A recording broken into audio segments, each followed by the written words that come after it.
சிவபார்வதிட்டு வந்து வரம் கேட்கிறாங்க. என்ன வரம் கேட்கிறாங்க? பிறவாமை வேண்டும், என்ன பிறக்காமல் இருக்க வைங்க, பிறவாமை வேண்டும்.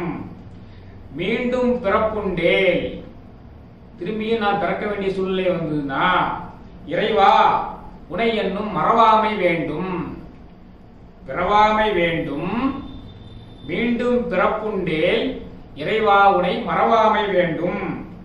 இன்னும் வேண்டும், இன்னும் என்ன வேண்டும்? நான் மகிழ்ந்து பாடி, இன்னும் வேண்டும் நாம் மகிழ்ந்து பாடி அரவாணி ஆடும்போது உன் அடியின் கீழ் இருக்க இன்னும் வேண்டும். நான் பாடணும், நீ ஆடணும், அப்ப நான் பக்கத்திலே இருக்கணும் அப்படிங்கிற வரத்தை கேட்கிறார். அப்ப சிவன் என்ன செய்யறாரு? திருவாலங்காட்டுக்கு வா என்று அழைத்து திருவாலங்காட்டுல வந்து அவருக்கு ஊர்த்துவ தாண்டவம் ஆடி காண்பி